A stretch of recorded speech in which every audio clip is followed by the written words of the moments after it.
Good evening and welcome back to Action Indoor Sports Birmingham for the Super League final game of the evening. It's the Warriors versus the Vipers. We've just started in the first over. 2 balls gone so far. And it's Aaron Watson, the left arm seamer, quick, fabulous Yorkers. Great performance in the Masters World Series in Cape Town earlier, or in October 2019. Wow, straight through the gate there of Mitch Bradley, taking out the middle stump. And that's what Aaron Watson's capable of. Full, straight, swinging delivery. Mitch Bradley had no answer to that at all. So opening the batting for the Warriors, we've got Mitch Bradley and captain Anish Patel, who's had a very, very good day today. Anish Patel. These two will want to repair that poor start. Mitch Bradley driving that big front foot forward, launching into the ball. Came slightly off the edge into the offside, but the players make the run, and that's 2 runs to the Warriors.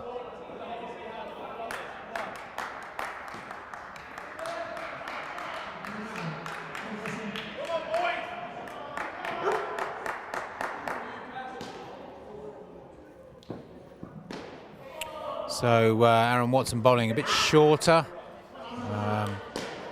Anish Patel onto the back foot, just placing it into the leg side again. 2 batsmen run through for an easy 2. There's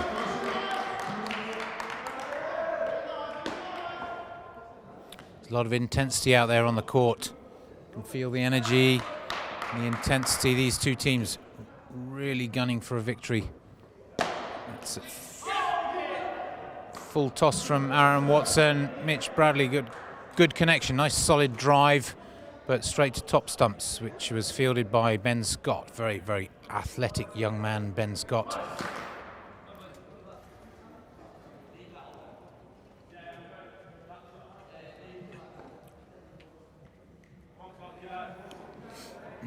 So end of the first over, the Warriors on 2. Second over to be bowled by the young man Tom Clark, who made his debut for the England men against Sri Lanka in the first or second week of January this year.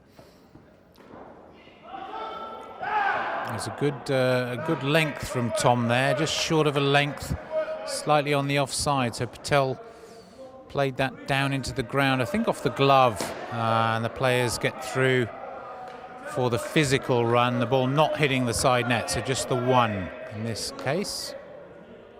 Clark comes in, bowls to Mitch Bradley, played with respect, just a straightforward forward defence.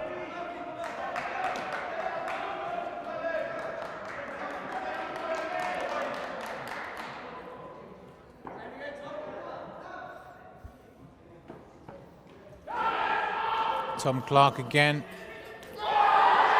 Slightly leg side and short. Mitch Bradley not concentrating there, not making his ground, and the Vipers saw the opportunity and they took it. Mitch Bradley a bit kicking himself there. You can't give wickets away like that at this level.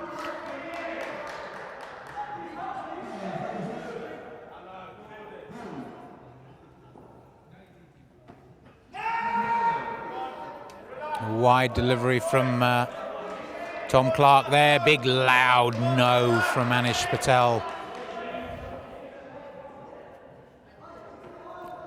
That's better from Clark. Nice and full on off stump. Played simply into the offside by Patel. They run through for 2.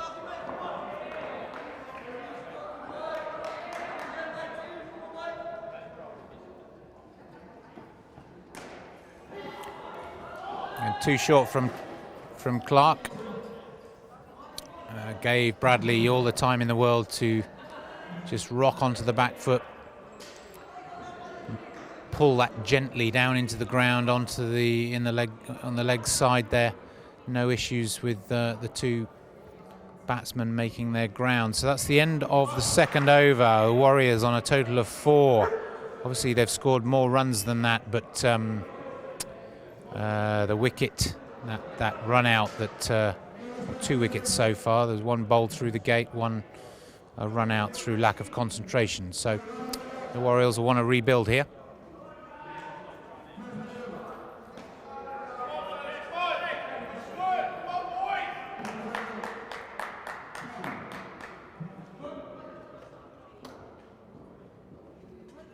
So the new bowler, Kashif Hussain. Good start. Just short of a length, straight. Mitch Bradley just playing the ball with respect.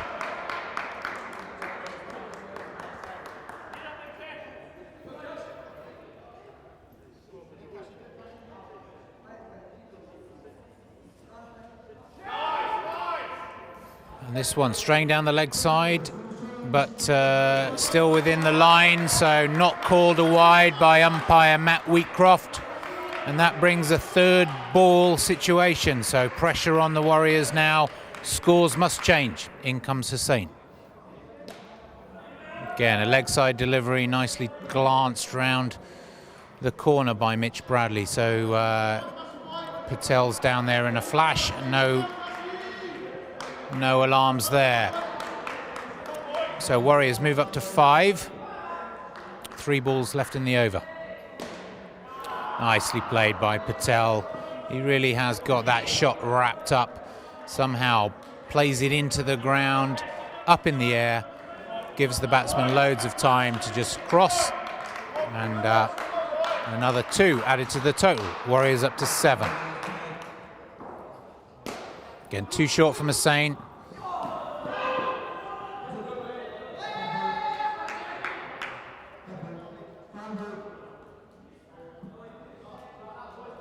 Now the ball's just sneaked through under the netting, which means that that's a dead ball and is re-bowled.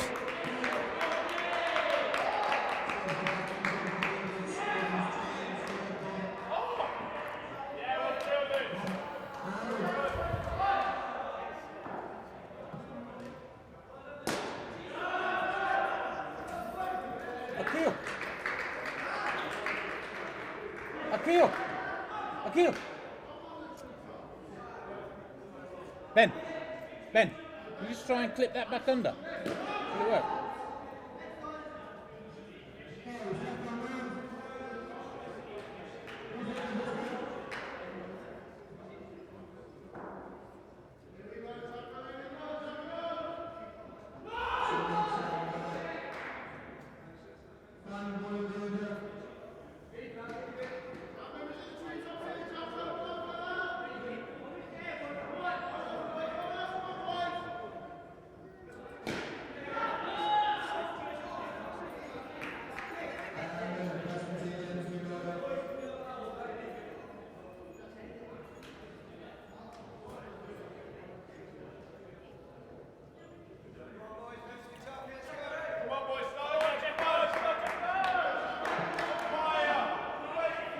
So Warriors on 10.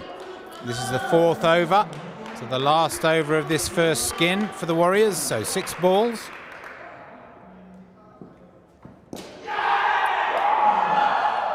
And Richardson with his first ball straight through Anish Patel, which is a very, very rare occurrence. Not sure whether there was much movement on the ball. I should imagine it did swing in the air. So it's a fantastic start for Richardson. And the Warriors down back to 5 because -5 to their score. So the Vipers with a really strong start here. Patel and Bradley would have thought of getting the Warriors off to a good start, maybe 20-25 skin. And it's simply not happened. Too many wickets lost, 3 so far. So they now shift their total to 8.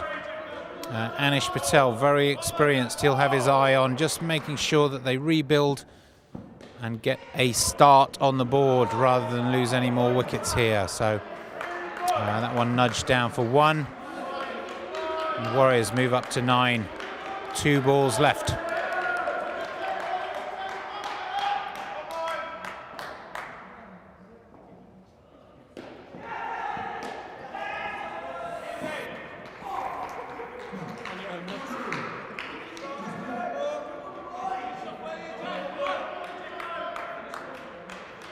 So last ball of Richardson's over. It's been a great over so far. It's to Patel.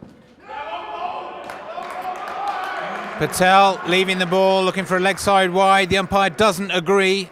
Obviously, if it had been a wide, it would have been re-bowled. As it wasn't called a wide, that's the end of the over and the end of the skin. A fantastic start by the Vipers.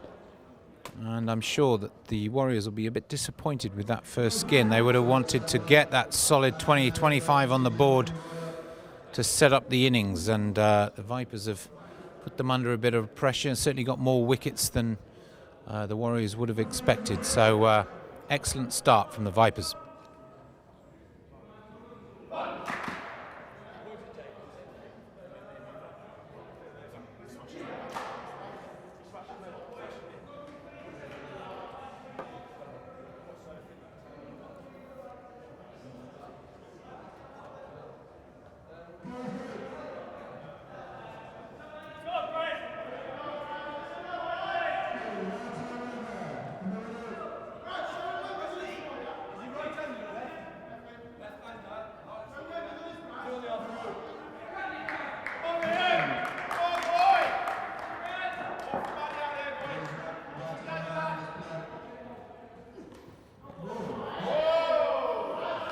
So Liam Brazier opening up the new skin, starts with a no ball, a very short delivery which actually got quite high up over shoulder height, which is why it was called a no ball.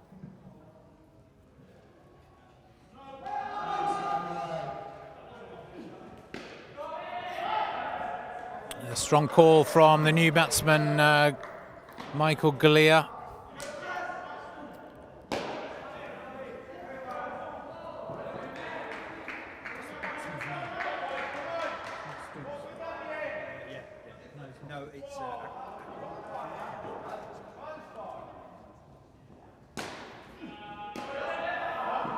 So Galea just probing that into the offside, down in the ground. Nice down up all the time in the world for him and Akbar to make that run. Akbar wearing Stokes' shirt.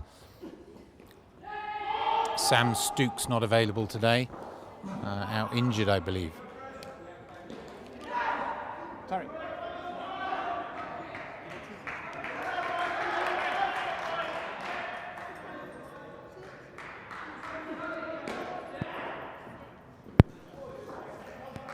Nice bit of fielding there from Jaden Bartosh Short, a new addition to the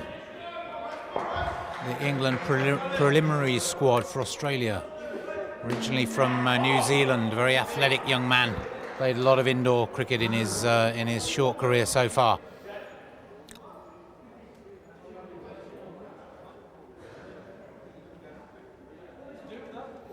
So these two off to a very, very good start. This 10 off the first over takes the Warriors' total up to 20.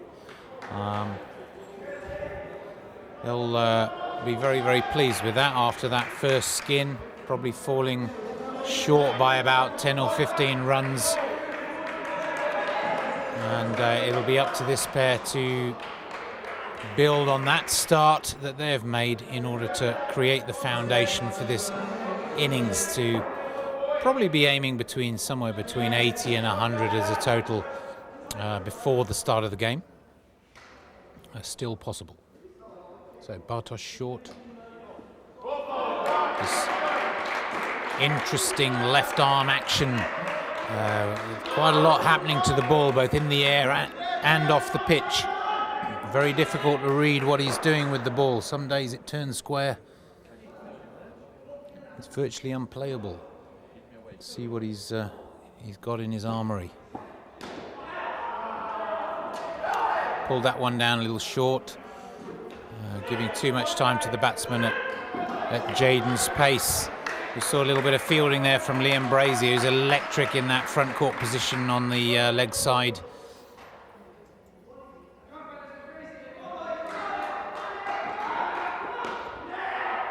That was better from Bartosh Short,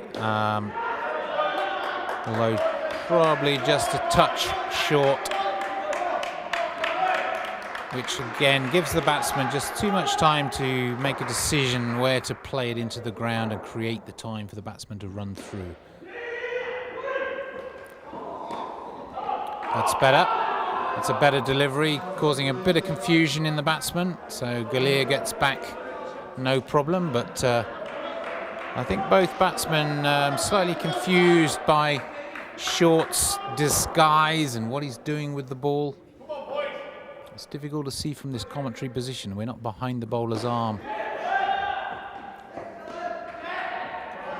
All I do know is from the nature of his action and the look on the faces of the batsman, it's moving.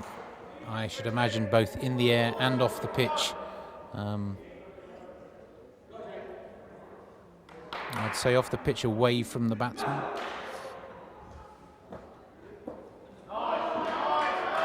Again, Short just starting that one way out on the leg side, but drifting in and turning back. So not given a wide by Matt Wheatcroft. Still a solid start from this pairing of Michael Galea and Akbar Ahmed. Two young players. Michael Galea looking to cement a place in the 21 and under squad for Australia.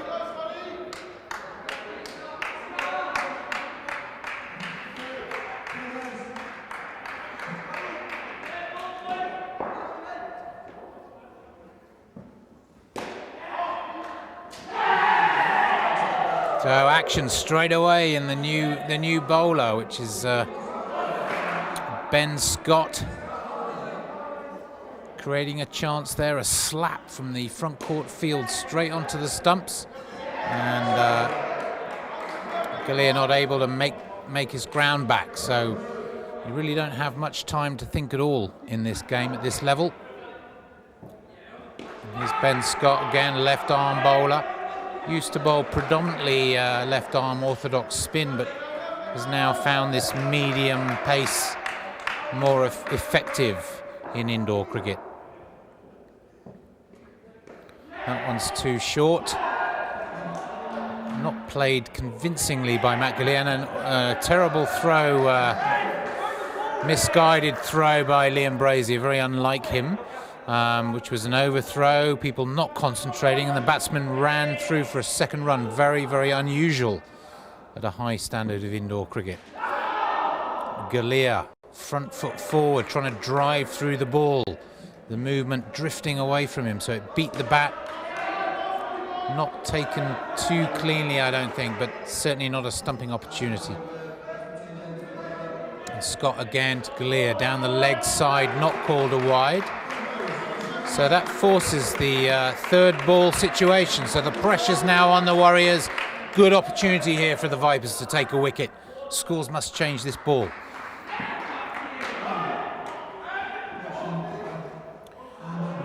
Ben Scott bowling a short wide delivery for the third ball option, giving the batsman far too much time, not threatening the situation at all. A third ball, when you create the momentum or the pressure to create a third ball scenario, the actual delivery has to be disciplined and tight in the right places, forcing the batsman into a shot, trying to find the gap, creating the run-out chance. Wasn't the right delivery, so the third ball leads to nothing.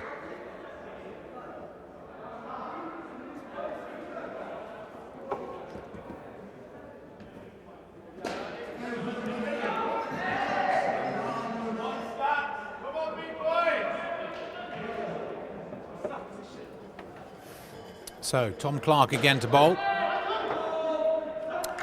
and his first ball pretty well up in the block hole.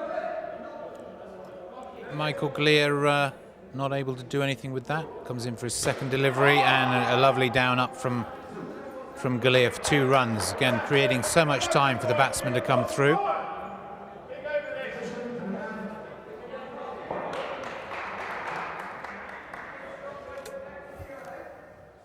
So Clark coming in again.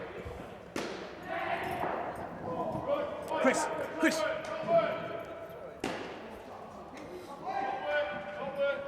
And I'd just like to welcome to the commentary box the over 50s England captain Tariq Ali. Welcome back, Tariq. Evening, Duncan. How are you, mate? Yeah, very good. It's been a very, very exciting day of indoor cricket. We've seen some high-intensity Super League games, which is being capped off now by this one. I should imagine the Warriors are looking for, not the greatest of starts. Mitch Bradley and Anish Patel putting on only 10 for their skin, which certainly would be below par. Well, there's all sorts of confusion here. Oh dear. Well, a number of things going on there. There was confusion between the two batsmen as to whether to take the run in the first place, then an overthrow. So the second run was looked at, but one batsman went, the other one didn't. The throw down to the keeper's end was inaccurate, so the run out was missed. So a whole bunch of mistakes all in one leads to no real outcome. And the last ball of the over just bowled there, and that's the last ball of the Warriors' skin. So the skin, 22, not bad. I think they'll be happy that they've at least posted a decent skin there to take the total to 32 after that slightly below par start. And two more experienced players coming to the crease now in Shafiq Ahmed and Lee Evans, both very, very experienced England players, and I'm sure they'll have their eye on a 25 plus skin here to make sure that this total gets up to where it needs to be. Oh, they're good enough to get that at least. Probably two of the more experienced players in the squad. Played a lot of cricket, these guys. Yeah, and a lot of cricket on these courts too, which is also an important point to make, as we find consistently that Birmingham's nets tend to be a bit tighter than others, and that's a good example. That's exactly the place where you turn the ball square of the wicket, and quite often you feel like that's a run opportunity, but the tightness of the nets brings the ball back towards the keeper or towards that front court fielder who flicks it onto the stumps. And so without even taking a run, Shaf is run out. So a -5 start for this couple. And the bowler is Finley Moore, the young man, big, tall, strong young man.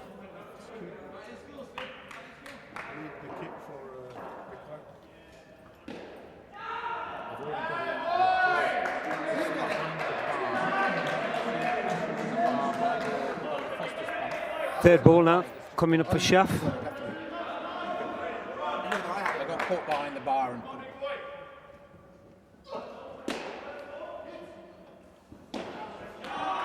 Bowled well, but he played it straight, dinked it down, so a nice easy one.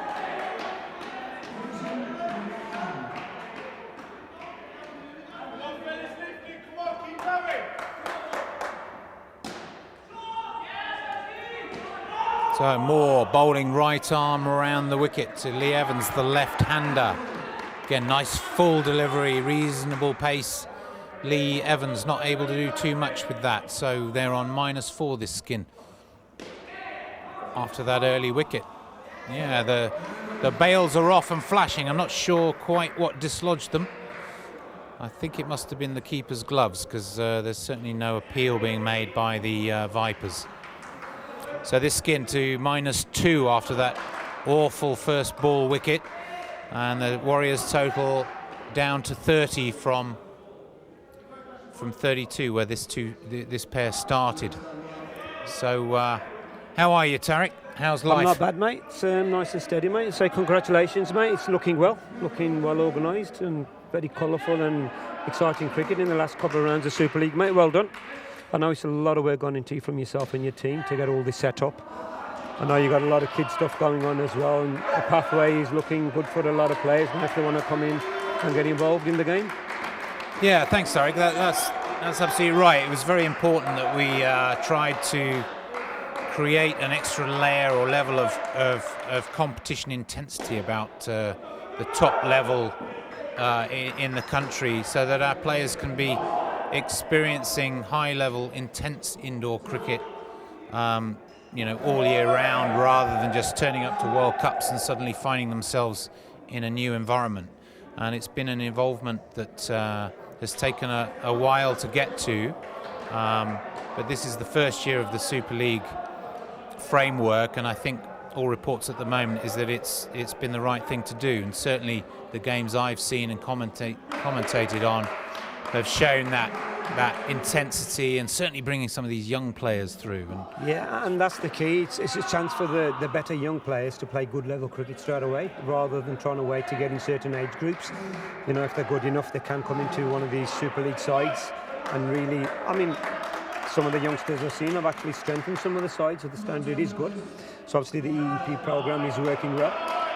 Yeah, I think it is, certainly in parts. And, you know, we're not going to get everything nailed and right in the first year, but to launch the EPP in April last year, follow it through with the Super League, which is the pathway Eric's referring to, and of course from the Super League performances and the EPP, which is the Elite Performance Programme, that gives my team of selectors a far clearer picture of who's ready for international cricket, and it certainly prepares the players for that international competition probably better than we've ever done it before. That's all I'd say.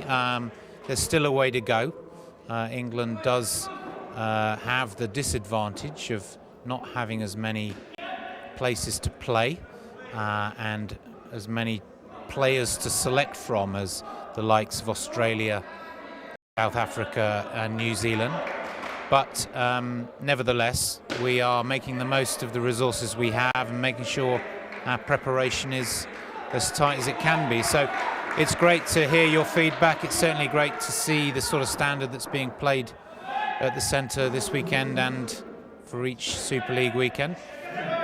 Most of all, I think the pleasing thing is seeing some of these younger 16, 17-year-old lads playing men's Super League cricket and learning an awful lot as they go, and as you say, contributing to those sides, not out of their depth. You know, one or two putting their hand up for major honours going forward. So very exciting time.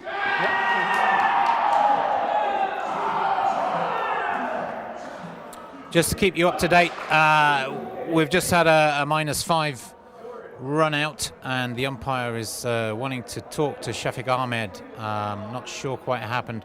Looks like there was a little bit of blocking or change of direction of the batsman to possibly run into the bowler, the fielder.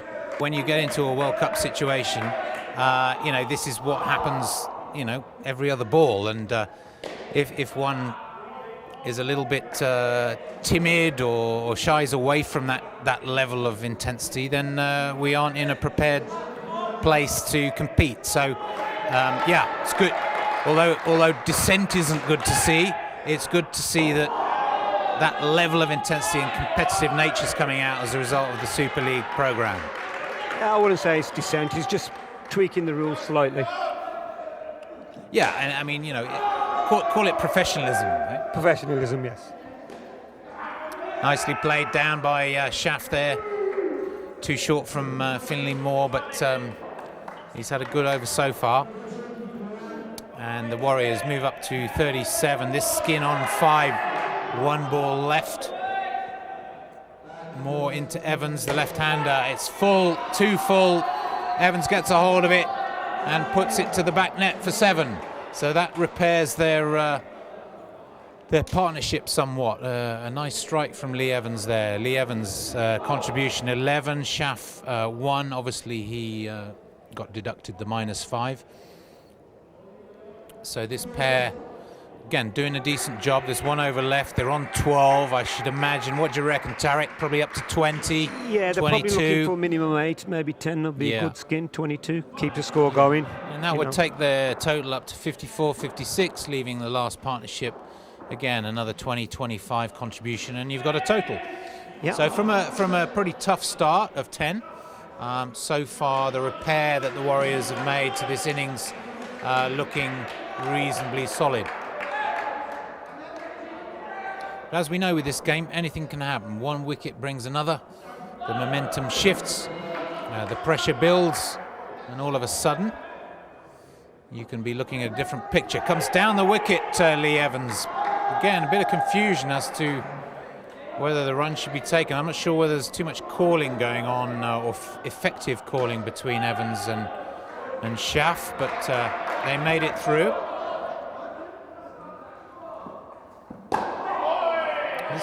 This is Richardson again, who had a very, very tidy first over in the first skin. In fact, he bowled the fourth over and kept Anish Patel and Mitch Bradley down to 10. Bowled Anish Patel through the gate, which doesn't happen very often. And here he is, tying the very experienced Shafiq Ahmed up, and has created already a third ball opportunity for the Vipers. So let's see if he can keep his nerve, get his line and length right on a third ball.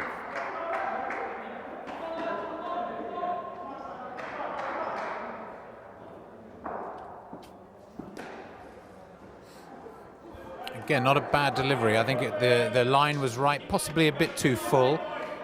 Really aiming to come up into that leg, stump, hip area, making it difficult for Schaff to find a gap, but a little bit too full. And a big appeal from the Vipers there. I'm not sure, was that an LBW shout? Yeah, I think you said for an LBW. He's going down anyway. He's playing a shot as well, so a bit difficult to give.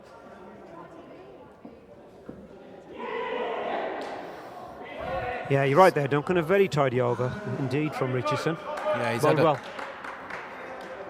a very good 2 overs from Richardson. Very, very impressive indeed.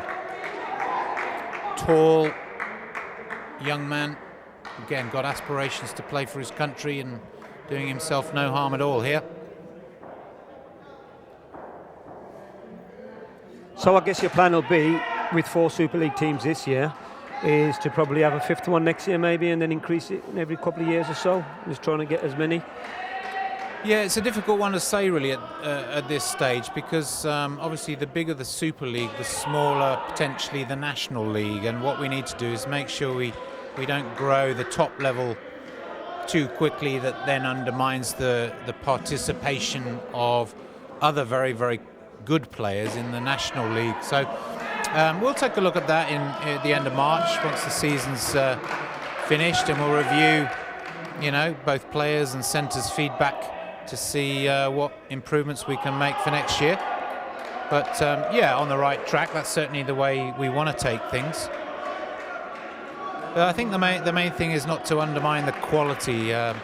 We want the best players playing at this level, so that we can keep the teams reasonably even and make sure we get that intensity. One of the reasons to launch the Super League was to change the status quo of really 2 dominant sides in the National League every year, and this has certainly done that. So it means there's more games happening with tight finishes and far better experience for young players to learn and get better as indoor cricketers, rather than really the same 2 teams from Derby and from Birmingham winning the National League each year. So it certainly achieved that. Yeah, which is a fair point, I guess. It's getting more match winners into more sides, so obviously naturally becomes more competitive. Yeah, and also in indoor cricket, getting fielders fielding in their correct positions. If you have, a very, very strong team that is, collection of England players, I guess, ultimately you may actually have a very, very good individual player playing most of their indoor cricket out of position, and that certainly isn't something that that we want to be encouraging. Just getting back to the game then.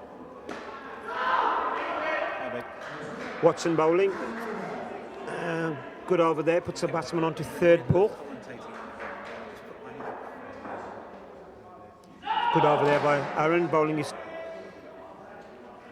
over. This partnership's going up to 5, 14th over starting. Liam Brazier going to take this over. Batsman's on 3rd ball.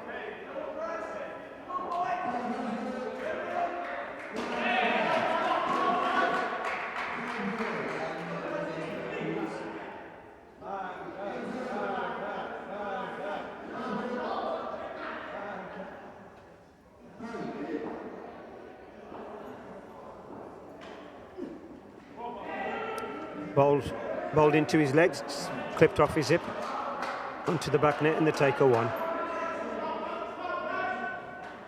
A good line that by Liam.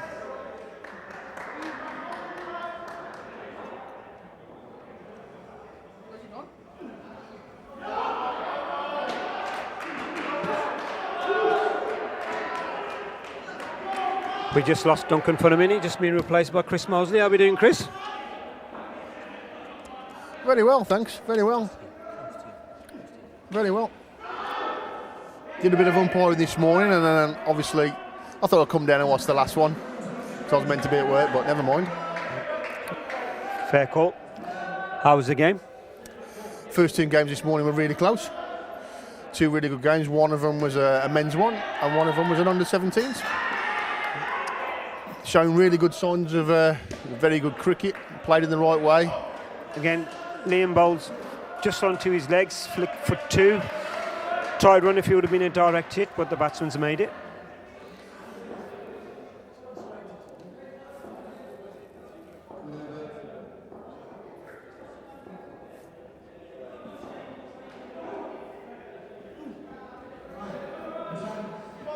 He's definitely targeting that leg stump, but just slipped down leg side, and it's a wide on that occasion. Yeah, I think he's targeting the leg stump, but also trying to get it on his hips so he doesn't get hit too badly.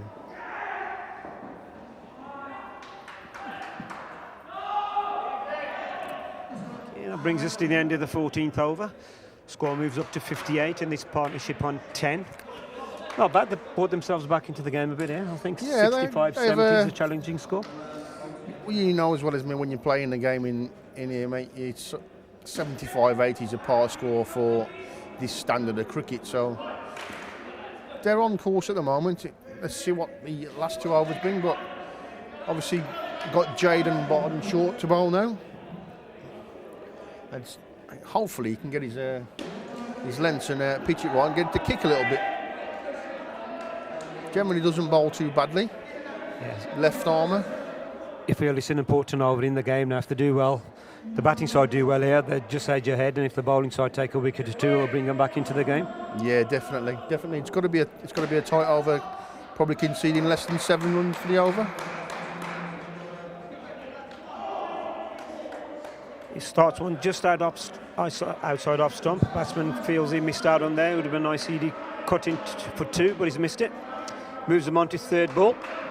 So they must score off this ball.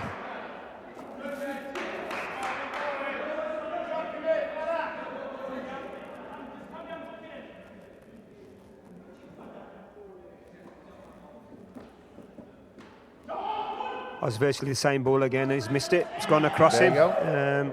3rd ball, so he would have had to run regardless. His batsman's gone, but he hasn't. It's run out at the top end. Definitely. And same ball. Didn't obviously pick it or read it. Didn't know movement from the striker. A bit stuck to the crease, wasn't he? Bit stuck, yeah. I think he was expecting it to either be a bit wider, maybe a leg sideys, give him a chance of a shot, but wasn't there.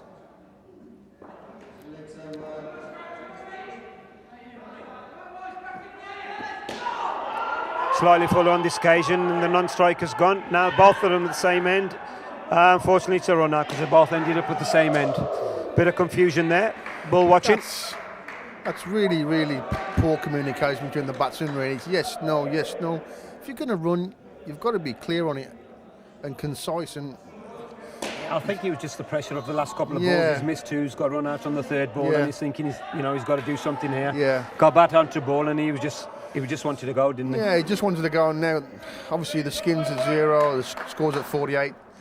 We did say a couple of wickets. Yeah, pressure's on, pressure's on. Okay. Slightly shorter this time, nice easy 2. Yeah, a bit of a loose ball from Jaden there, really.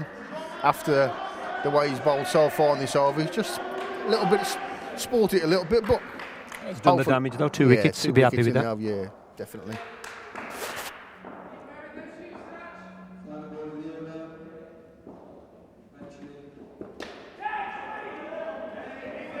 Oh, he's had a right heaver of that one, mate. He's got away with it a little bit. Just held it back slightly. Yeah, a bit of a rash shot from Billy, really. You need to just get your head down a bit now. and get yourself into that 60, 70 bracket and give yourselves plenty to sort of go at when you field. Good shot, good shot. Good shot, nice, simple up and down. Figures aren't bad. Figures aren't bad. No. Come back really well there. Yeah, you'd think it's brought the fielding side back into the game there. Definitely, definitely. 54, 6 and 8 off this over, 62, 65 Yeah, maybe, something to bowl at. I think you need to be in the 60 bracket now, to be fair.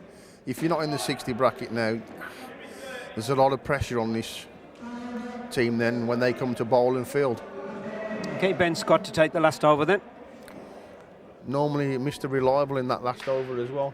Doesn't really give you a lot to play with or be at fault with.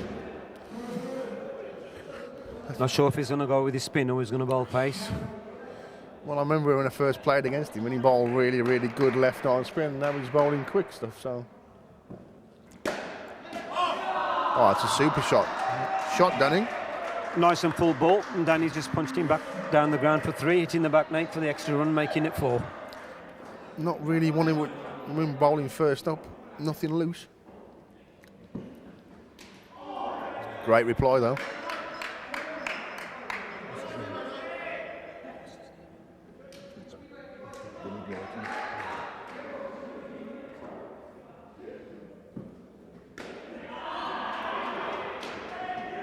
Shot there by Billy, just hung on the back foot and just dinked it up into the corner for 2.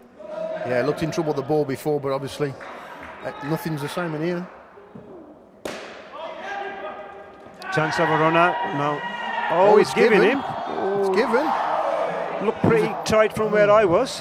Obviously, the umpire's not happy with the reaction he's got from the batsman. He's calling him over. I wouldn't mind seeing the My Action replay on that.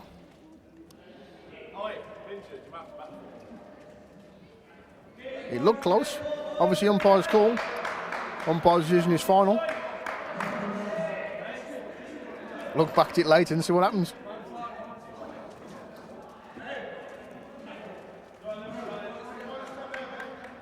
Right. Oh, it's a full ball. He's hit straight back down to the ground and top stumps. He'd left his crease and he's been Non-striker was given on the move. Non-striker was on the move. We're just going back to that decision. He wasn't happy. The umpire wasn't happy with his reaction. He's minused him 5 runs. Well, that's the thing. If you give a decision, the decision is final, and you can't really argue too much within the fact of dissent. Too much dissent, that's what happens. You get -5.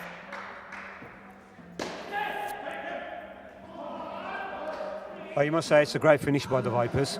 Yeah, it's very good. Very Brought them good. back, so this pair's finished in -1. Grand total of 47. 47. A bit difficult from there now, I think. It's. You wouldn't write it off, but they've made that task very, very hard for themselves now, Warriors. They're going to have to bowl well and take early wickets on and get the pressure on early. It's not just a fact of hitting skins either. They have to hit the game hard early doors and see what they get. The harder they hit it, the more opportunities they may create and may get. Yeah. Looking on the far court at the minute, 117 the Lions. Oh, they've batted well. There's a big skin there of 36 and a 52. Yeah, there's big 52 there. Right, boy, just waiting for the teams to change over then.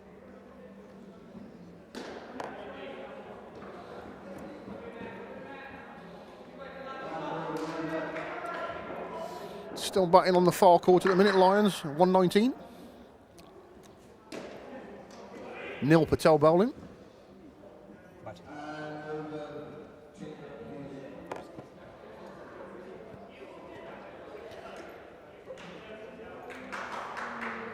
Lions on the far court, finish on 1-2-1. Some interesting score to defend there. Skins of 36, 2, 52, 31. I've just started streaming it is an option as well, so it's all Warriors just in the huddle now. Getting ready to begin. Yeah, I see Sharky's been on there, giving some final instructions of what plans are. Yep. Good coach, Sharky, good coach. Worked well in South Africa. gave me a lot of advice before going. Worked a lot of things on my batting as well.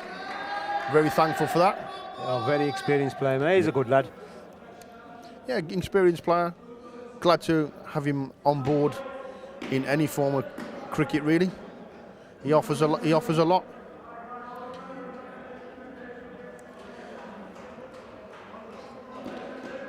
Is that Jaden and Batting first in this Vipers, you've got Jaden and Tom Clark.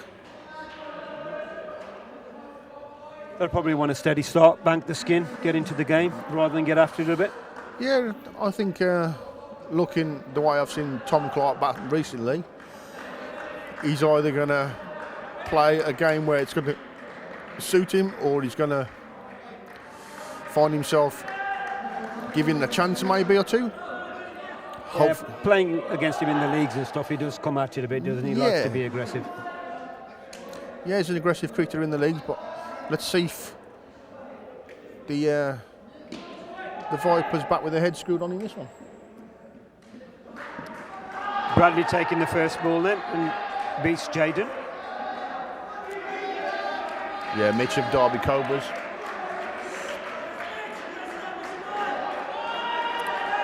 Interesting player when you're watching bowl. Seems to bowl off the wrong foot, but you see that a lot in cricket. Sometimes it's effective. Can deceive a few people.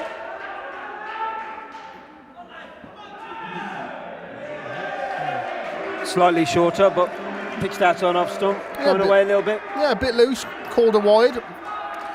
Bit loose from Mitch. Hopefully the next one's going to be a better. A little bit too short and wide there, so easy too for an experienced player like Jaden. You've got to get it nice and full to him, having to get him playing down the channels a bit. I suppose the key with a lot of this bowling indoor is you've got to get to the right areas, get the batsmen to play, create chances, and obviously take them when they come along. This could be interesting now with this game in here now, because of the fact that you've got to really get stuck in and get stuck in hard.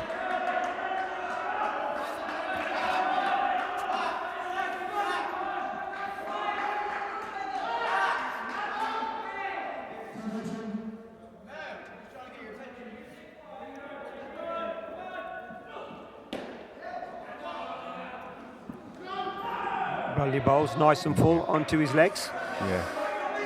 It's a good line, that is. Yeah, it's very difficult indoor to play that. It's a good line. It's difficult to play, and a lot of batsmen, you can say, don't like it there because it doesn't give them room to free their arms and play a shot at it really.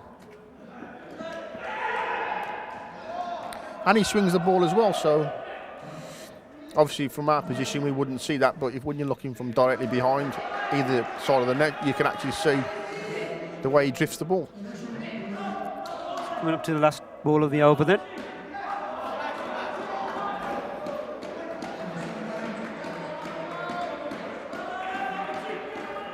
Yeah, just chose to stay around the wicket now. Again, outside off There stump, you go. it's bread and butter all day for There a you player go. like him, isn't Yeah, it? there's still two chances created in that over. Two chances that, if they had been taken, could have been a totally different start for the Vipers. Right, 7 off the first over then, I think.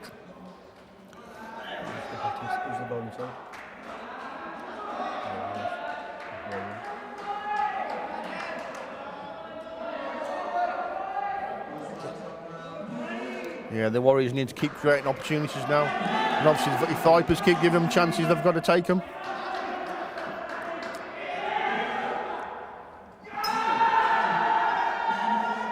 Yeah, you know, with these low-scoring games, you've got to try and strain the game as long as you can. So sometimes it's a gamble. Try and get your best bowlers. They're never easy. They're never easy. The lower scoring games, you think they're all said and done, and then you approach it a different way.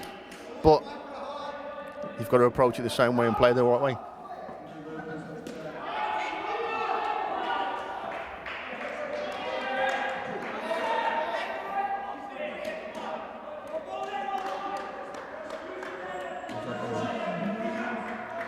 Yeah, Dan Green bowling.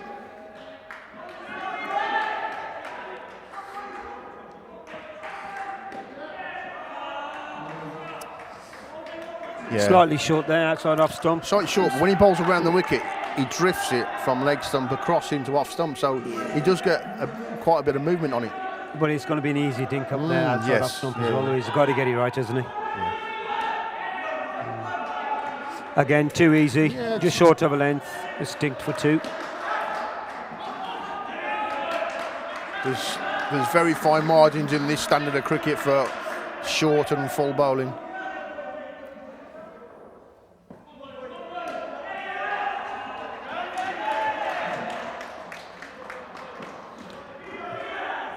Vipers moving along quite nicely at the minute, 14 with 2 balls to go.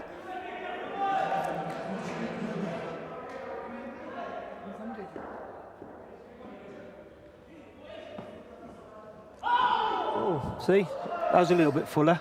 Yeah, a bit Missed it full. altogether. Draw Jaden out of his crease a little bit, dropped his bat. He's Played down the wrong line completely, didn't he? played down the wrong line, dropped his bat, turned around, just got his feet in.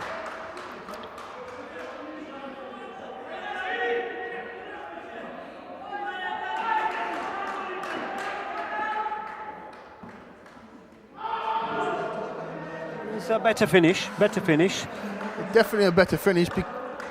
As we were saying about bowling in the right areas, hitting that leg stump. Batsmen are either strong on the legs and can play it easy enough, or you're bowling in that right area. There's no chance of moving your arms and getting around for that shot. Yeah, but the key was the last couple of balls were slightly fuller than the Yeah. first ball. First ball was slightly shorter, it gives you time to just cut the ball. Just shows how fine margins on lines and lengths can give you Okay, opportunities. so the captain himself is going to have a go, see if he can get a wicket, because they desperately need a wicket here to keep themselves in the game. It's Anish. And he's going to be bowling to Clark. They do need to pick a wicket up now. Oh, he's certainly capable of getting a wicket. I think there's a lot of players in all these squads that are capable of getting, if you bowl the right lines and lengths. There you go. There he is. Force the issue. Yeah, nice and full. 2 full for him to dink. Just created it to the point fielder and straight back into the keeper and taken. Straightforward chance. That was the 2 chances they had in the first over, where they could have had 2 wickets. Third time lucky, I suppose.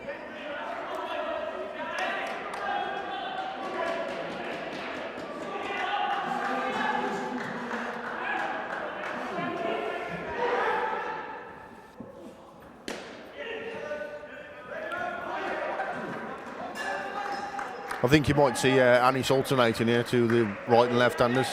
Coming round to Tom and over to Jaden. I think he'll try and target Tom nice and full here, see if he can get him to have a go. Oh no, he stayed over. Oh, there's another chance there, picked up cleanly by the fielder, but not a great throw. There seems to be a lot of hesitation with the running at the minute. In the last couple of balls from Vipers, it's a kind of a yes, no, yes, no, yes, no. You've got to be certain. Don't give yourself any margin to gain run out.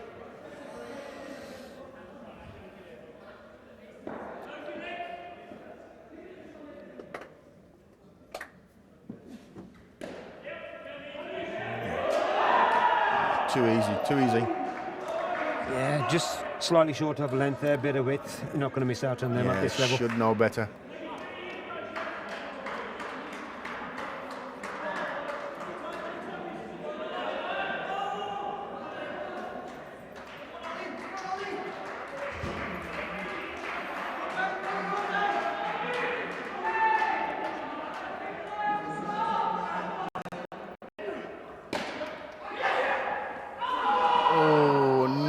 Another chance. Akbar turn and throw. To be honest with you, that should have been taken. It should have been missing the stunts by literally a whisper.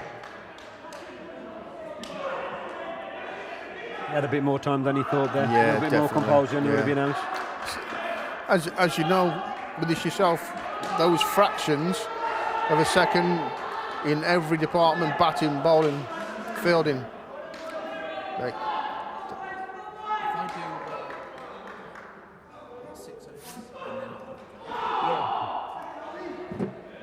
Cool, just to join Chris in the commentary box, it's Duncan. See you later, Chris. see you, Tarek. Nice catch up with you. Thanks, Tarek. Hello, Chris. How you doing? I'm very well. How are you? Yeah, not bad. So we've got a decent start from the Vipers here and chasing down this below par total of 47. Obviously, that last skin for the Warriors has cost them. They put in the young, inexperienced pair at the end. What do we reckon to this chase then, Chris? You backing the Vipers here? The pressure's on the Warriors now. Pressure's on massively. Like you said, that last skin has really sort of damaged them.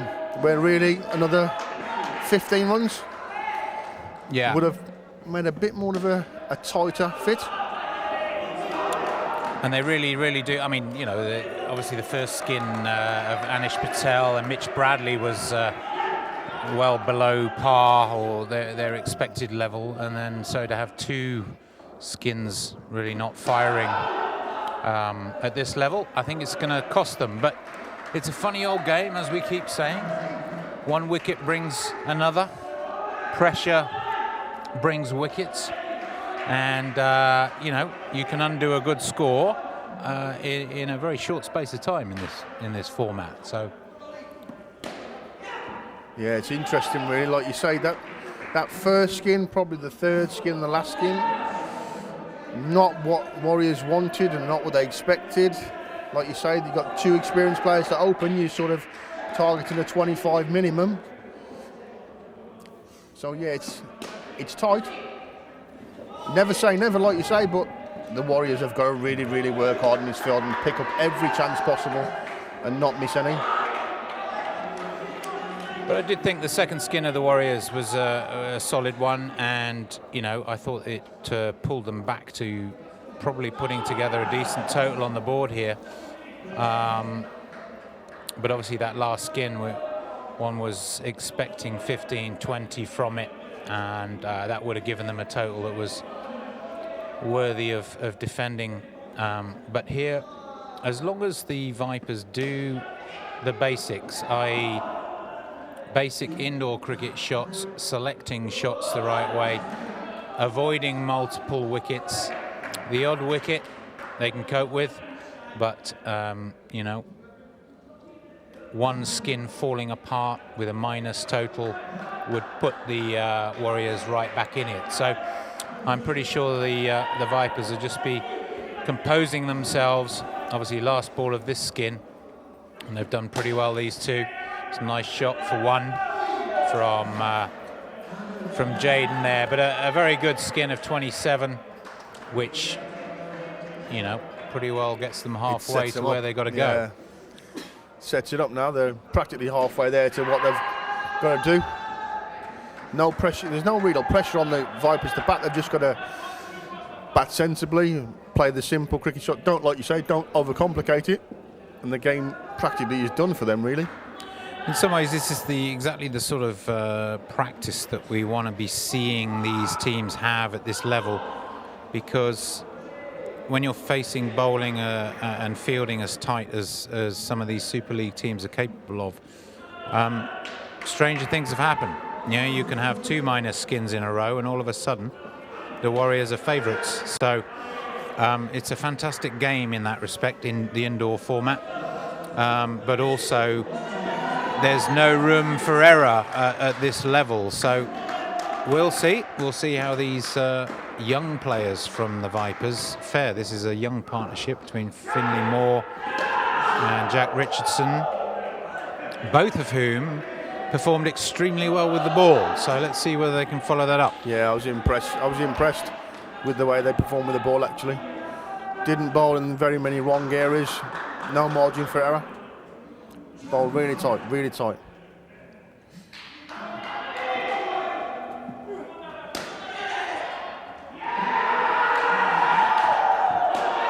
Now there's a wicket. Yeah, and that wicket came through the experience of the Warriors team, upping the gamesmanship, upping the pressure, starting to, you know, really get into the heads of these young Vipers batsmen, and I think that showed in that particular moment. So Yeah, I think Wheatel's watching this at the minute because there's a little bit of something gone on previously. So whether it's still stuck in there. yeah, it's all being headed up by the mightily experienced Shaf Ahmed in the front court there. He seems to be bossing the front court, you know, bringing his other front court players, fielders into the game and putting a lot of pressure on these batsmen, both psychologically and physically. Now, if the Warriors can follow that up with a really, really disciplined bowling performance, then, you know, one wicket brings another. All of a sudden, we could be looking at -10, -15, and the Warriors are right back in it. But Anish needs to get his... Not being able to play a shot. Yeah, Lee Evans, a sort of gentle medium pace, but drifts the ball in quite considerably when he gets his line right. Yeah, he's a hard bowler to face, Lee. If he gets it in the right area, he's very awkward to play sometimes. Just a sort of gentle outswingers, but obviously in-swinging to these left-handed batsmen. And there's the run out. Here we go. This is what the Warriors do. This is what players like Patel and Shaf Ahmed can do. They can change the game in a flash. And you watch what happens now. The Warriors are going to be right in the face of the Vipers, continuing to apply this pressure, build the pressure, try and get inside these young players' heads so that they capitulate. Now, it's a really, really interesting situation, because if these two young men can just hold their nerve, rebuild, play basic indoor shots and avoid these run-outs. Here's another chance. The chances are being created here. Game's possibly still on now for the Warriors. The game is never, ever over. At this level, things can change very rapidly, and we've just seen an example of that. Now, the Warriors are really intent on making sure they follow this up with another wicket in the next 2 balls, certainly in the next over for sure. They need 1 or 2 more wickets at least in this skin. But if they get them, then third pair are facing down the barrel of pressure rather than a cruise. It's going to be an interesting decision when it comes to bowling the next 2 over to see what they actually do against these young pair. See how far they can push them. Probably also an interesting decision for the Vipers in terms of their batting partnerships. You know, what would you do, Chris? Would you send your strongest pair in next, or save them for that final closeout? Well, you've got Ben Scott to bat, you've got Aaron Watson to bat, you've got Liam Brazier to bat. So there's 3 batsmen there who could possibly turn a game on its head. But saying that, you could have 3 or 4 bowlers that can turn a game on its head as well. Yeah, I mean, strategically, I think certainly if I was in this position, I would probably be keeping my strongest final pair for that final skin, because at least then when they enter the arena, they know what's required, they can see the target, and they can bat accordingly. I think if you leave a weaker partnership for that final skin, this Warriors team's got the experience and the talent to get on top, and as soon as that pressure starts creating wickets, I could see them getting in a position to win the game. So that would be my view. I probably have to agree with you there, and probably say I can probably see Ben Scott and Liam Brazier possibly coming in last. Yeah, that would certainly make sense, but I'm not sure they've been batting together too much in this Super League so far, but that would probably be the wise thing to do. Shaf Ahmed to bowl now.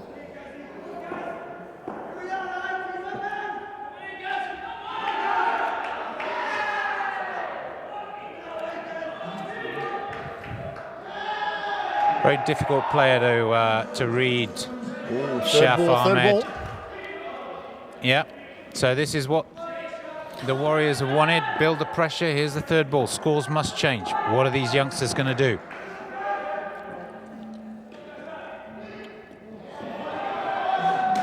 Slightly edged by Finley Moore, left-handed batsman into the offside corner. I think it ricocheted off the corner at a slightly odd angle and died, so the batsman got through for a run, no problem.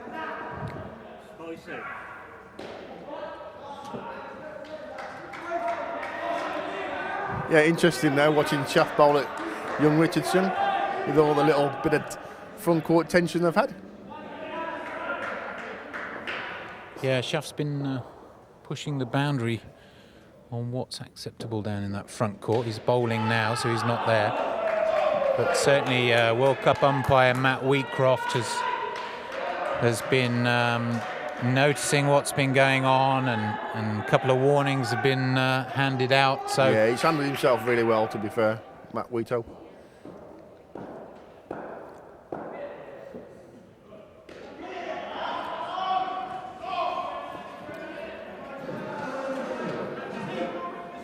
So these two young players equipping themselves pretty well at the moment. There's one ball left in this 7th over. The Skins on 6, total 33, chasing down 47. So at the moment, the Vipers are avoiding the collapse of multiple wickets. Yeah, it's unlike Shaf actually, especially in a situation where every extra is a giveaway that they can't afford. So he'll be annoyed with himself there.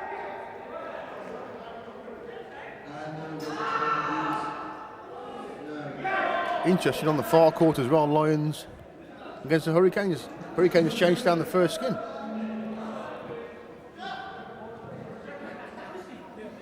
Chasing 36, got 38. Yeah, that's unusual at this level, isn't it? I mean, chasing a total of 121, there's one huge skin, the third skin, the Lions of 52, which is very, very unusual.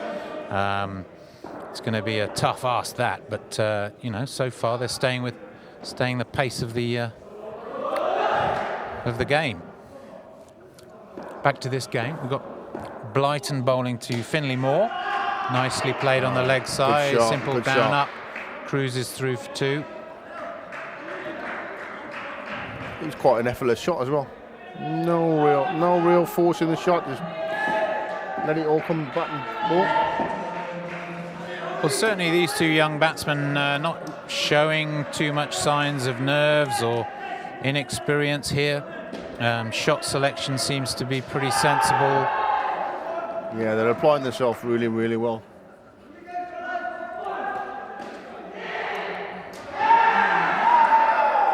As I say that, they've given a wicket away.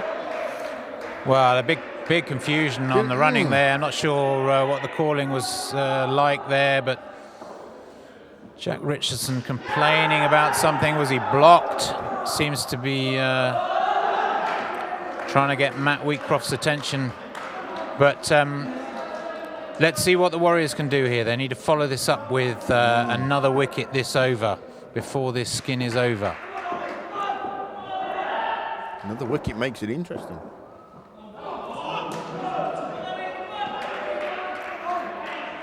Well, there were 3 balls left, so they're going to face a third ball if they don't score off this next ball. And that's what the Warriors will be doing. They'll be thinking, let's keep this next ball to a dot, and then we've got a chance of making something happen. Blyton, to Finley Moore, playing sensibly. But what he has done is created that third ball pressure. Third ball. Like you said, it was either going to be a run off a second ball or play for third ball and take your chances.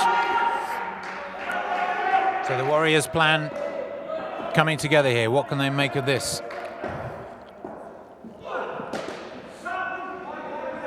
Finley Moore, very, very casual, looking very composed, isn't he? Not phased at all. So although the skin is lost and the total is only 6 from it, all the Vipers need to do is to avoid a disaster. And if that's avoided, they should go on and win this game. Win comfortably.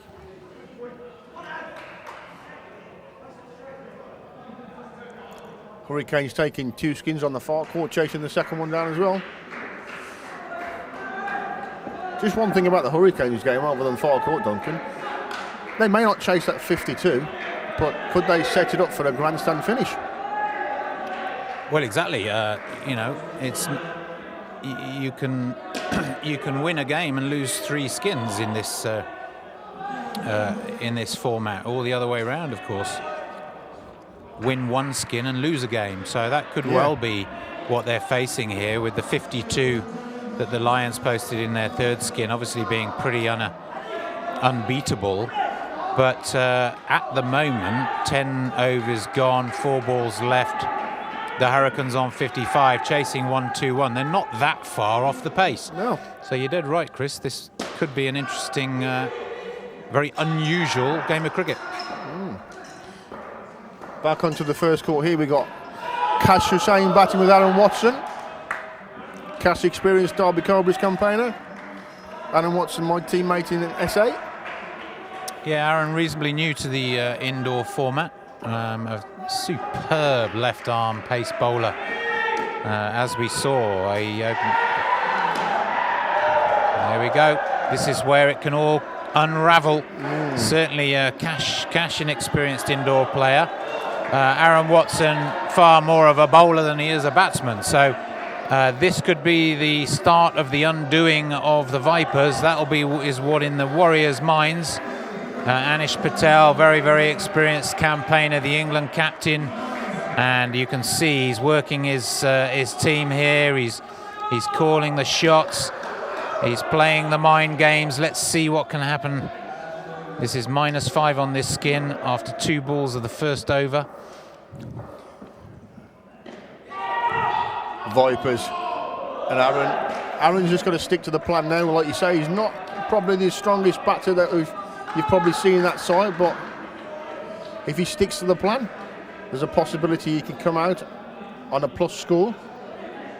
May not be a great deal, but it might set it up for your last pair to go in and do what they do best.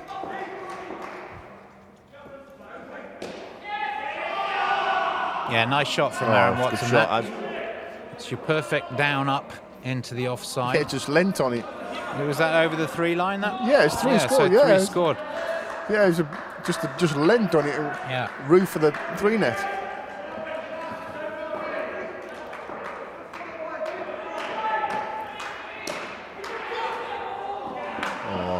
These are the ones that needed to be a clean take and a direct hit. That would have been -5. Small margins in this game, isn't it, Chris? Yeah, Akbar just snatching a little bit of that one. Just let the ball come to your hand.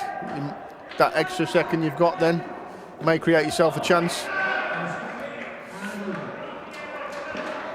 Aaron Watson sensibly just playing the ball on its merit, straight, reasonably full, not too full to drive, so just a straightforward forward defensive, making sure no more wickets tumbling here. So the Vipers in that position where they can just touch and feel that total of 47, aiming to obviously get 48 to win the game, but they've been hovering around these 30s for a while now. So, you know, as time goes on and balls become fewer, you never know. Mike Galea to bowl. Another tidy bowler, another one of the young prospects. Yeah, very, very impressed with Mike Galea. He's had a great day today, actually. He's been extremely lively in the field and performed very, very well in all aspects of the game. So he's a up-and-coming international player. Oh. Yeah, him and his brother are very, very good cricketers, good minds, play the game in the right way, and always want to learn and get better. And this is what they've proved to be when they're on those fringes of those squads to travel in the next World Cups, and they're the future. Yeah, and very, very hungry for the game. You know, you can be a very talented outdoor cricketer and come into these tight nets with a slightly different format, and it takes a while to adjust. It takes a while to learn the unique skills of the indoor format, and they can certainly be transferred outdoors and vice versa, of course, but we sometimes see some extraordinary outdoor players struggle in their first year or two of playing this format. Yeah, the thing with the outdoor game coming into indoor, they don't adapt, like you say, to the courts, to the nets, to the facilities, and it doesn't suit their game for the first couple of years, and then they get a bit more training, a bit more work on it, and they find that they're getting into that groove now where they can transfer that few little things, few little negative parts of their outdoor game transfer indoor, and they find it a piece of cake afterwards. Well, one of the things that Tarek and I were talking about earlier was how the Super League and certainly the Elite Performance Program is bringing these youngsters into an environment that is far better for their potential growth, but also their readiness to face and get used to intensity. And it's that sometimes that, when you're in an outdoor cricket environment, you get those breaks, don't you? You get the switch off moments where between overs, between balls, you're passing the ball back, you're walking back to your mark in the field, and you can switch off and then switch back on again. In indoor, there is no switch off. You simply cannot take your eye off the ball. You don't get a moment's peace. The ball's always live, and it's that intensity that I think sometimes takes a while for great outdoor players to just get a handle on, get used to. I certainly found that when I started to play indoor about 7-8 years ago. Felt very alien to me for the first couple of years. How'd you get on with your first year or so? Oh, I was awful. I mean, I'm still reasonably awful, but just simple things where, not.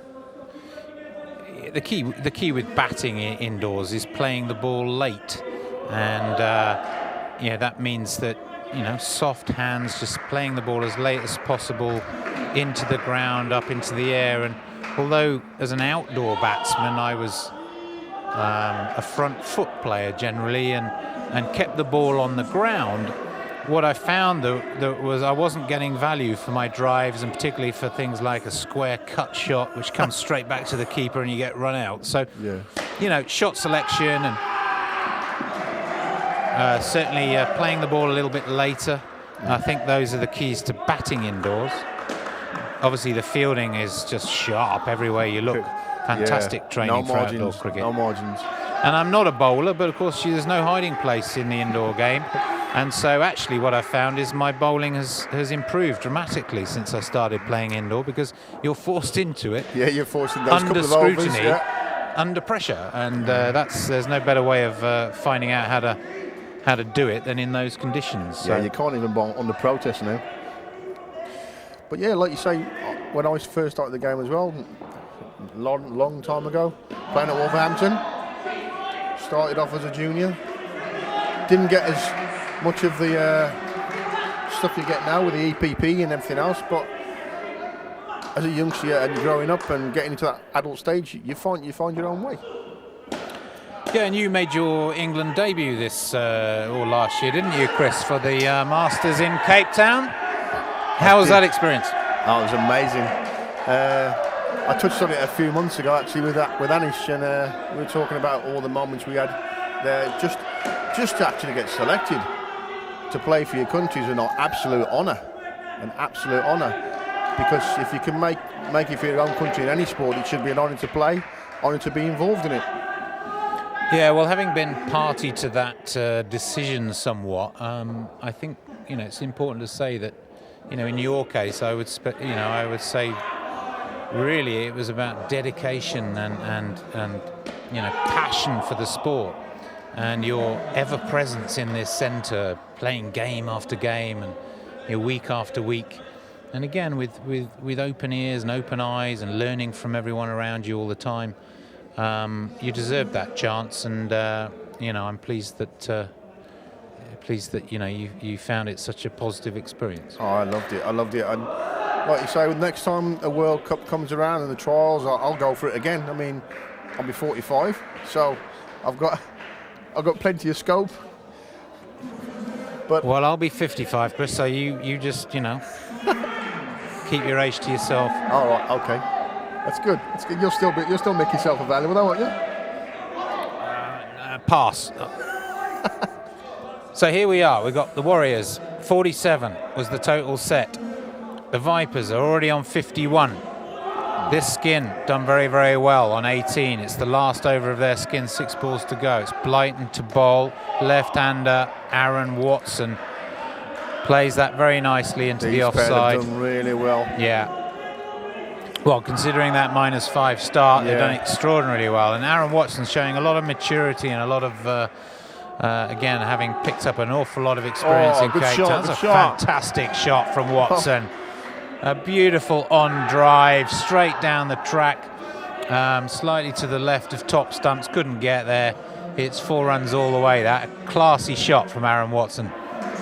Just think with the Vipers in this innings, Duncan and the Warriors, do you think they're missing a few players of a bit more to give them something? Well, I mean, you know, the Super League season's over 3 particular weekends. There is, you know, a squad of, I believe, 16 players for each Super League squad, which rotates based on availability. So it does change the nature of the side. Off the top of my head, I can't think of who's specifically missing today. You were aware of the players that aren't here? Yeah, I saw Blake earlier. Yeah, well, Blake played the first 2. Blake van der Linde lives down in London. I think he had to head off before this game. So yeah. But I mean, all the squads have got a rotation to negotiate anyway. We've found that, you know, there's simply no point in picking 8 players per squad. It's good to have that rotation as well. Based on the fact that, you know, things happen. People have got families and work commitments they can't necessarily make every weekend. It's good to have that luxury. It's good to see also with the way they are.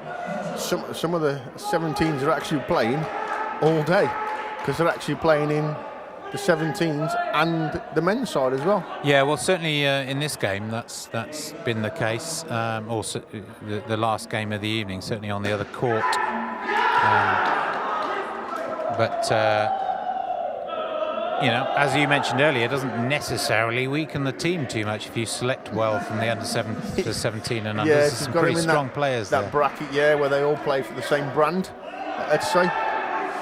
So as expected, we've got the final pairing of Liam Brazier and Ben Scott, which we factored in would be the closing pair that the Vipers chose to take on the 4th Skin, make sure that the Vipers get over the line. Now, obviously, they're already over the line, 52, chasing a total of 47. But as I say, you never quite know when the game's over. No, you never do, never do.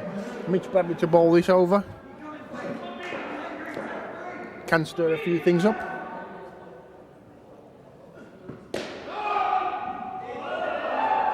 Yeah, sharp fielding in the front there by Schaff. Sharp fielding. Couple of chances in this Skin from the fielding side, might make it interesting.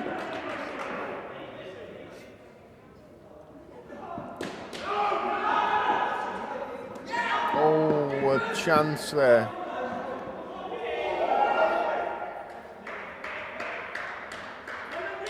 All sorts going on here. Overthrows, attempts at second runs. Yes, no, yes, no. I think the end result was nothing there.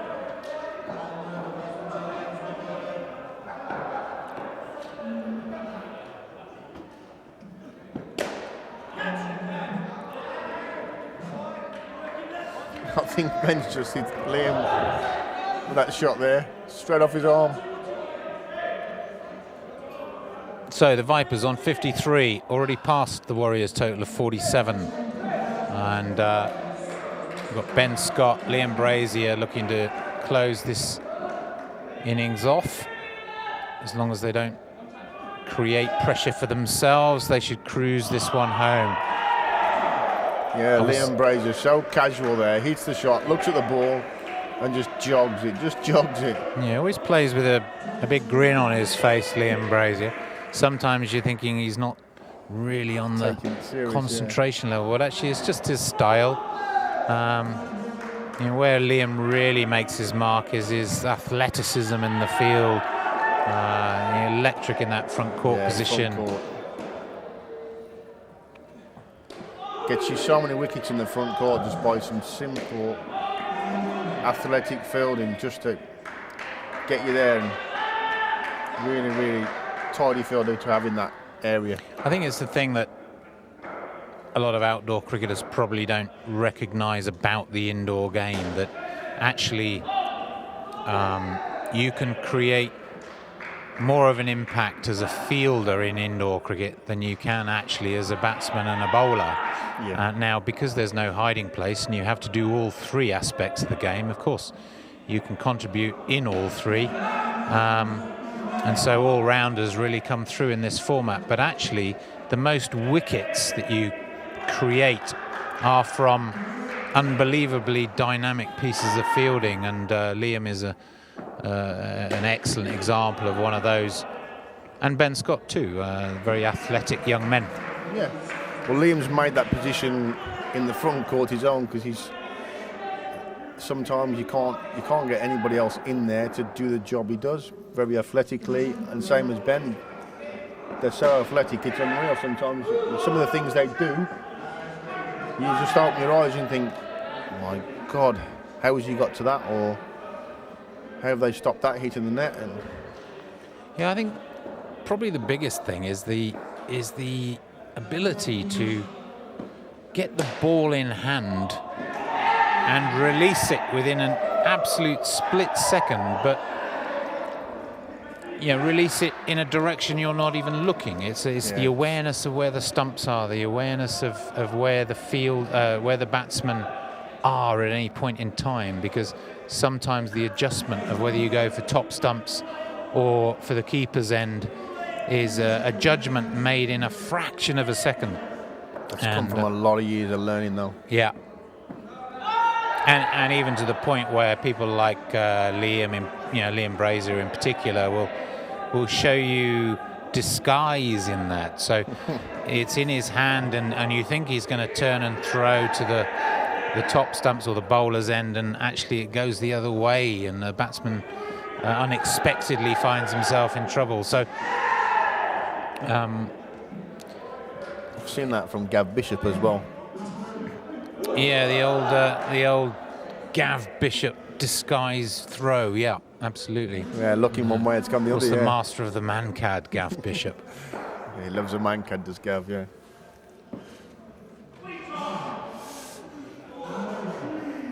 Okay, down the leg side for wide, a wide. Yeah, wide. No time to be giving away runs now. So this skin on 5, chasing a skin total of -1 from the Warriors. So it looks like the skin's in the bag as well. So really the Vipers looking on course to comfortably cruise to victory here and pick up 3 skins in the process as well, which I'm sure they'll be delighted about if that's the way it stays. Yeah, they'll be very happy about that, to be fair, considering where the game was.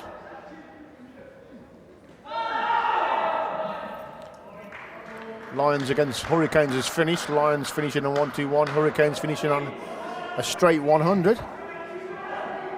It's a good attempt to chase down. Yeah, good effort that. A bit uppish from Brazier, but placed it in the gap. Safe. Again, another very athletic fielder in Lee Evans. Quite often plays at top stumps. Very good.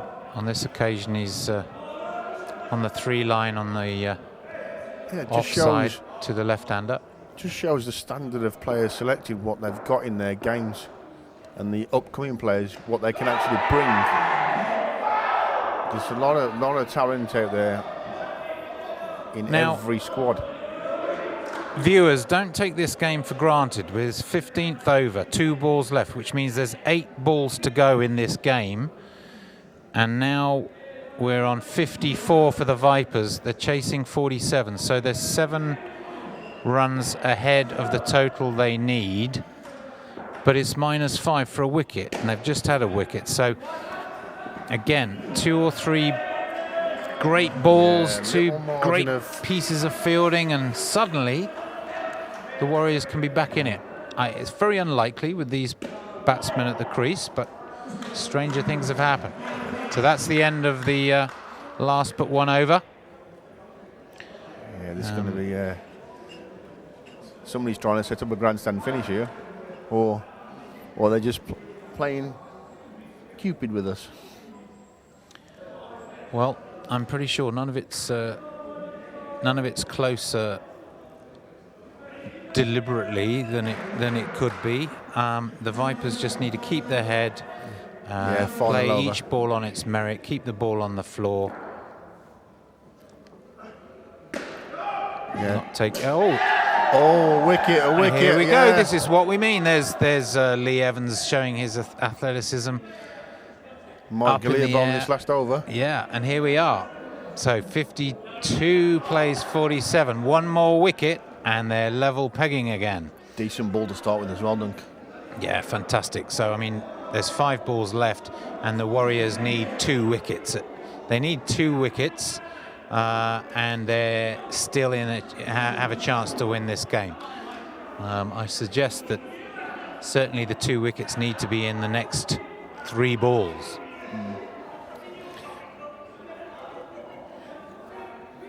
Liam Brazy having a word with the umpire about the noise coming from Shaf Ahmed at the front court.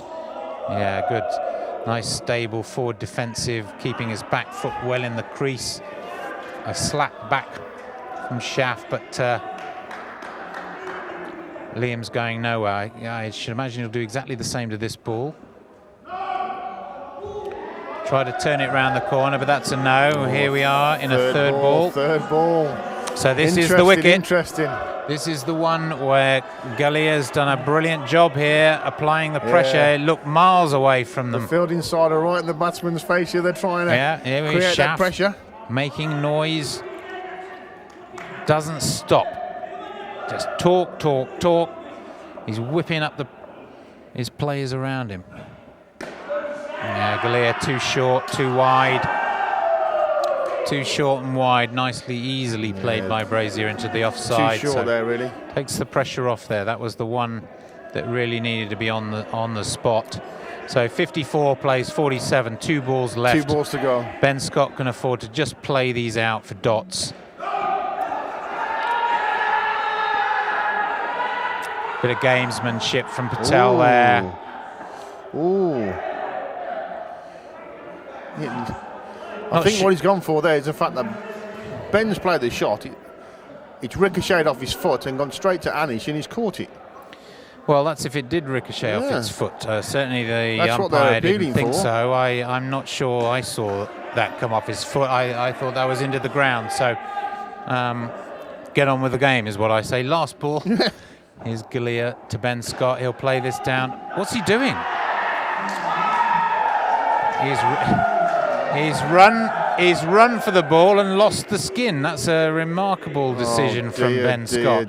Still won the game, but the skin lost in that final delivery of complete loss of head there. But there we have it. So the Vipers 49 win by 2 runs, pick up 2 skins, and what a great game of indoor cricket to end. A low-scoring game, but a nice tight finish.